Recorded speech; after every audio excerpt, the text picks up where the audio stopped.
Welcome back. Just this past week, I started reading the Chronicles of Narnia with my boys. Now, I remember my father reading these stories to me when I was around their age. And it begins with The Lion, the Witch, and the Wardrobe. It's a fascinating story, and if you have children, I highly recommend, if they're old enough, reading this story. But at one point, sort of in the beginning of it, we come to the part where one of the children, Edmund, betrays his siblings. And that word betrayal is used. And so my son said, "Daddy, what's that word mean?" They're always curious. They're always trying to ask and figure out what words mean. They've never heard of that concept before. So I had to take a moment and think about that, betrayal. And I explained to them, I said, well, that's when somebody that you know, that you love, and that you trust says something or does something to you that really hurts you, that really makes you feel bad inside. And it surprises you because you didn't think that they would do that to you. So we had a really interesting conversation about that. And it got me thinking about betrayal. In just a few days, we will be coming up to Good Friday, the Garden of Gethsemane scene.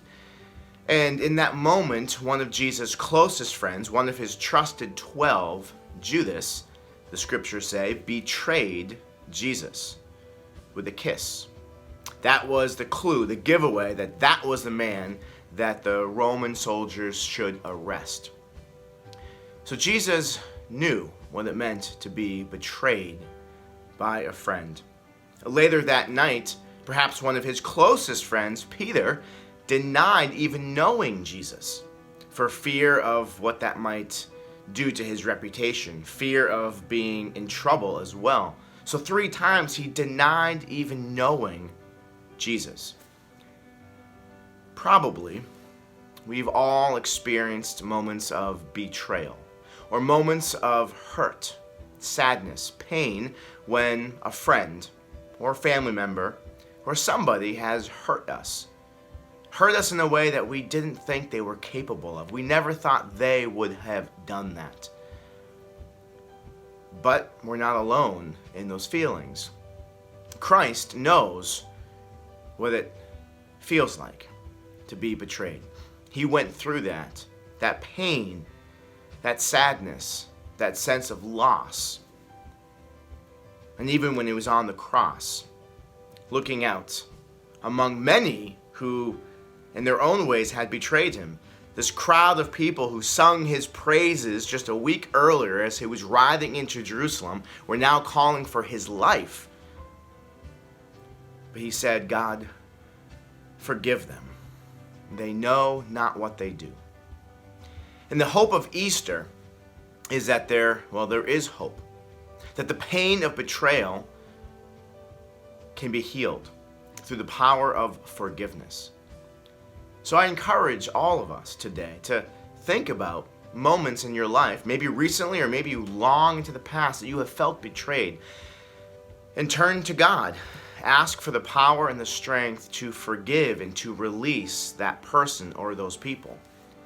Or maybe, just maybe, you've been the one, through your words, your actions, your attitudes, that you have betrayed the love, the trust, the confidence of someone else. It's never too late to reach out to them and ask for forgiveness. You may think that you don't have the strength to do it, and you're right, you do not. But the strength is possible. God will give you strength. Christ will give you his strength to do what seems to be so difficult, to say those words, to offer those words. Will you forgive me? I'm sorry.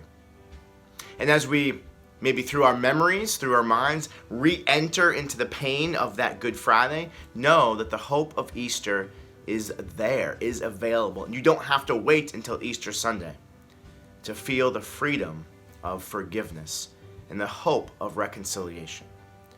So may God be with you and for you today. Bye.